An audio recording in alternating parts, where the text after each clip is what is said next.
Voice of മുജീബിലേക്ക് അവർക്കും സ്വാഗതം. ഇംഗ്ലണ്ടിനെതിരെയുള്ള T20 പരമ്പരയ്ക്ക് ശേഷം സിംബാബ്വേയുമായി ജൂലൈ 23 മുതൽ തുടങ്ങാനിരിക്കുന്ന T20 പരമ്പരയിലേക്കുള്ള സ്ക്വാഡിനെ പ്രഖ്യാപിക്കുമ്പോൾ ഇന്ത്യ രാജ്യത്തിന് വേൾഡ് കപ്പ് നേടിക്കൊടുത്ത് വേൾഡ് കപ്പിലെ പ്ലെയർ ഓഫ് ദ സീരീസായി തിരഞ്ഞെടുക്കപ്പെട്ട സഞ്ജു സാംസൺ സിംബാബ്വേക്കെതിരെയുള്ള സ്ക്വാഡിൽ നിന്നും പുറത്താകുന്ന ക്രിക്കറ്റ് ആരാധകരെ ഞെട്ടിപ്പിക്കുന്ന വാർത്തയാണ് ഇപ്പോൾ വന്നിരിക്കുന്നത്. അയർലൻഡിനെതിരെയും ഇംഗ്ലണ്ടിനെതിരെയുള്ള ആദ്യ മത്സരത്തിലും ഒന്ന് നിറം മങ്ങിപ്പോയപ്പോൾ സഞ്ജു സാംസനെ ഇംഗ്ലണ്ടിനെതിരെയുള്ള രണ്ടാം T20 മത്സരത്തിൽ നിന്നും പുറത്താക്കിയിരുന്നു. അതിന് പിന്നാലെയാണ് ഇപ്പോൾ സിംബാബ്വേക്കെതിരെയുള്ള സ്ക്വാഡിൽ നിന്ന് തന്നെ സഞ്ജു സാംസനെ പുറത്തിട്ടിരിക്കുന്നത്. ഫോമിലല്ലെങ്കിൽ തുടരാൻ അർഹതയില്ല എന്നുള്ളത് സഞ്ജു സാംസന് മാത്രം ബാധകമാകുന്ന ഒരു കാഴ്ചയാണ് പലപ്പോഴും നമുക്ക് കാണാൻ കഴിയുന്നത്. നിലവിൽ ഇഷാൻ കിഷനും തിലക് വർമ്മയുമെല്ലാം ഫോം നഷ്ടപ്പെട്ടിട്ടും ഇന്ത്യൻ ടീമിൽ തുടരുമ്പോൾ സഞ്ജു സാംസണ് മാത്രം ഒരു പ്രത്യേക നിയമം കൊണ്ടുവരുന്നത് വളരെ ദുഃഖകരം തന്നെയാണ്. പല മുൻ ക്രിക്കറ്റർമാരും ഇത്തരത്തിലുള്ള ആ ഒരു നീക്കത്തിനെതിരെ പ്രതിഷേധവുമായി രംഗത്തെത്തിയിട്ടുണ്ട്. എങ്കിൽ പോലും ഇന്ത്യൻ ടീം മാനേജ്മെന്റ് ആ പഴയ സ്വഭാവത്തിൽ നിന്ന് ഒരു മാറ്റവും വരുത്തുന്നില്ല എന്നുള്ളതാണ് ഖേദകരം. സിംബാബ്വേക്കെതിരെ ജൂലൈ 23 ആദ്യ മത്സരം. 3 T20 മത്സരങ്ങളാണ് സിംബാബ്വേക്കെതിരെയുള്ളത്. ജൂലൈ 23, 25, 26 എന്നീ തീയതികളിലാണ് ഇന്ത്യ സിംബാബ്വേക്കെതിരെ കളിക്കാൻ പോകുന്നത്. പുതുമുഖങ്ങൾക്ക് അവസരം നൽകിക്കൊണ്ടു തന്നെയാണ് പുതിയ സ്ക്വാഡിനെ പ്രഖ്യാപിച്ചിട്ടുള്ളത്. വിക്കറ്റ് കീപ്പർ ബാറ്ററായി സഞ്ജു സാംസന് പകരം കൊണ്ടുവന്നിരിക്കുന്നത് പ്രഭ് സിമ്രാൻ സിംഗിനെയാണ്.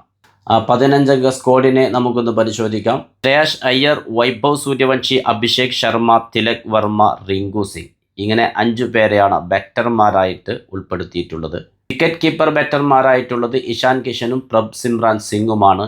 ഓൾറൗണ്ടർമാരായിട്ടുള്ളത് ശിവം ദുബെ, സൂര്യൻ ഷെഡ്ജെ, ഹർഷ് ദുബെ എന്നീ 3 കളിക്കാരെയാണ് ഓൾറൗണ്ടർമാരായിട്ട് ഉൾപ്പെടുത്തിയിട്ടുള്ളത്. ബൗളർമാരായി കൊണ്ടുവന്നിട്ടുള്ളത് വരുൺ ചക്രവർത്തി, പ്രിൻസ് യാദവ്, യാഷ് താക്കൂർ, അശോക് ശർമ്മ, മായങ്ക് യാദവ് എന്നീ 5 ബൗളേഴ്സിനെയുമാണ് സിംബാബ്വേക്കെതിരെയുള്ള 15 അംഗ സ്ക്വാഡിൽ ഉൾപ്പെടുത്തിയിട്ടുള്ളത്. ഇന്ത്യക്ക് വേണ്ടി ഓപ്പൺ ചെയ്യുന്നത് വൈഭവ് സൂര്യവംശിയും അഭിഷേക് ശർമ്മയുമായിരിക്കും. ക്യാപ്റ്റനായി നിലനിർത്തിയിരിക്കുന്നത് ശ്രേയസ് അയ്യരെയാണ്. വൈസ് ക്യാപ്റ്റനായി തിലക് വർമ്മയുമാണ്.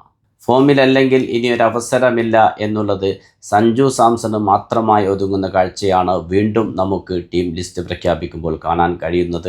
ഇന്ത്യ രാജ്യത്തിന് വേണ്ടി വേൾഡ് കപ്പ് നേടിക്കൊടുത്തിട്ടും സഞ്ജു സാംസണെതിരെയുള്ള ഇന്ത്യൻ മാനേജ്മെൻറ്റിൻ്റെ നിലപാടിൽ നിന്ന് യാതൊരു മാറ്റവും കാണാൻ കഴിയാത്തതിൽ ആരാധകരുടെ ശക്തമായ പ്രതിഷേധം സോഷ്യൽ മീഡിയകളിൽ വന്നുകൊണ്ടിരിക്കുകയാണ്. ഈ ഒരു നിയമം സഞ്ജുവിന് മാത്രം ബാധകമോ എന്നാണ് അവർ ചോദിച്ചുകൊണ്ടിരിക്കുന്നത്. അത്തരം പ്രതിഷേധങ്ങൾക്കിടയിലും യാതൊരു ഭാവഭേദവുമില്ലാതെയാണ് ഇന്ത്യൻ സെലക്ടർമാർ ഇപ്പോൾ സിംബാബ്വേക്കെതിരെയുള്ള ടീമിനെ പ്രഖ്യാപിച്ചിരിക്കുന്നത്. പുതിയ ക്യാപ്റ്റൻ ശ്രേയസ് അയ്യരുടെ കീഴിൽ അയർലൻഡിൽ 2-0 ഇന്ത്യ പരാജയപ്പെട്ടു. ഇംഗ്ലണ്ടിനെതിരെയുള്ള ആദ്യ മത്സരത്തിൽ റിസൾട്ട് ഇല്ലാതെ പോയി. രണ്ടാം മത്സരത്തിൽ പരാജയപ്പെടുകയും ചെയ്തു. ഇനി 3 മത്സരങ്ങളാണ് ശേഷിക്കുന്നത്.